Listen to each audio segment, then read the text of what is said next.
Pizza is this platform that I use to discover the world, the science world, biology, chemistry, thermodynamics, agriculture, algebra. All of these things are used to make pizza.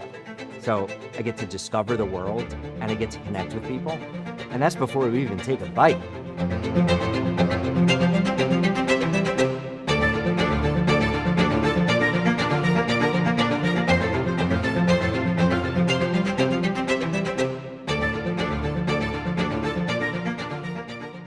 I had no idea what I wanted to do with my life at all.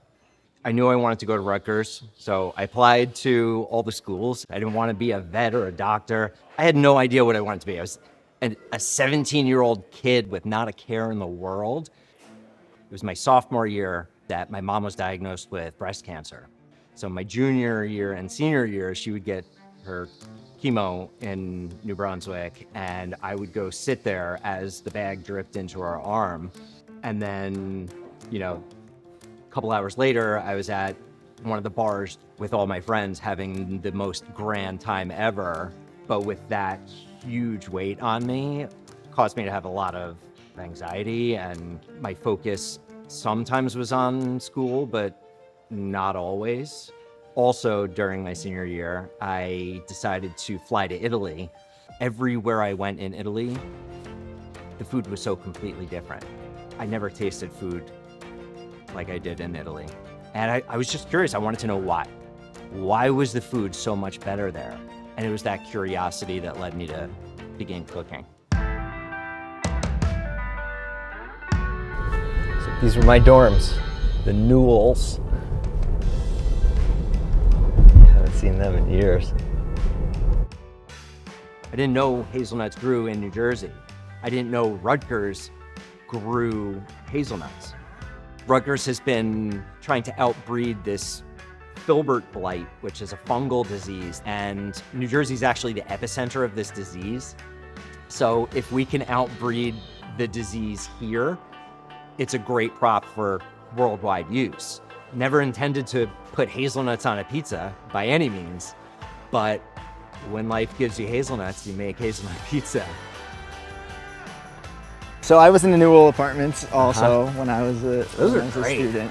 On Ag Field Day. Yeah. That was Yeah, so my band played at Ag Field Day. Really? 2 years. I probably even saw you. Probably. Yes. So what makes this so unique? Like, what makes it so special? Well, this orchard in particular is one of the oldest orchards, intact orchards that exists probably east of Oregon. Really? Because of this disease and filbert blight, which kills hazelnuts, there's just never been, this is about a 13-year-old orchard now that's fully intact with resistant trees. So this just doesn't exist. If you're gonna grow hazelnuts as a farmer, it's hard to have a perspective of what that looks like unless you go to Italy or go to Oregon. But here in New Jersey, you can come see, this is 12 years or 15 years from the start. This is what your farm will look like.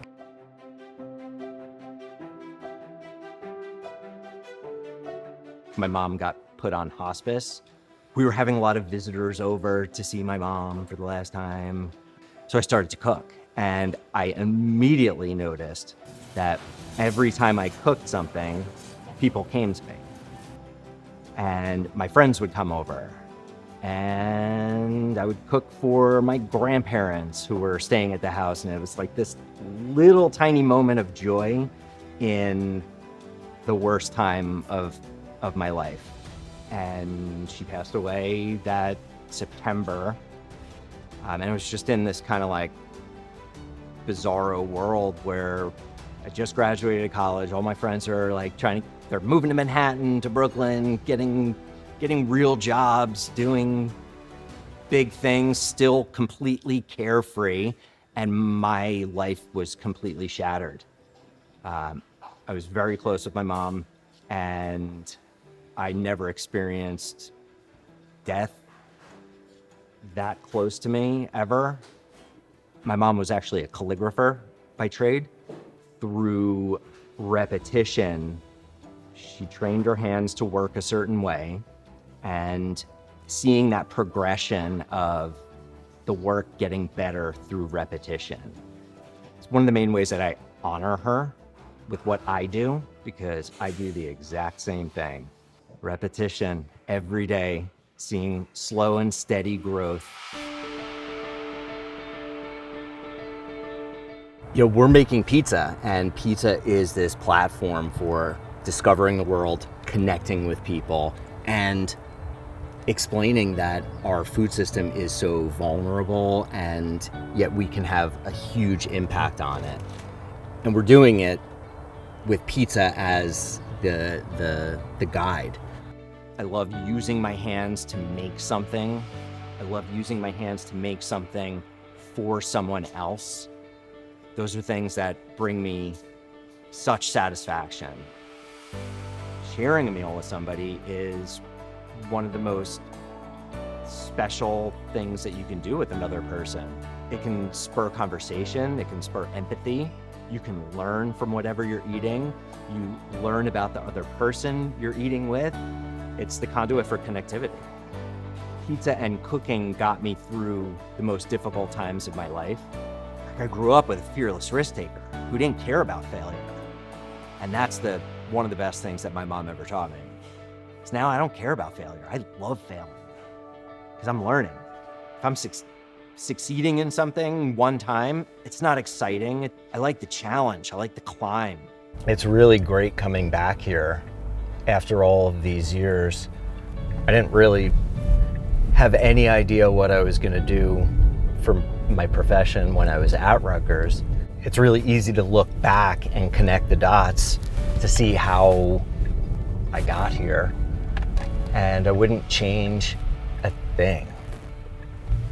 No matter how good the times have been or bad the times have been, I wouldn't change anything because it's led me to where I am today. One class I took was human ecology, and at the beginning of the semester, this professor says, the last day of class, I'm going to teach you the secret to life. There's no such thing as an empty bottle of Tabasco sauce. Have with it.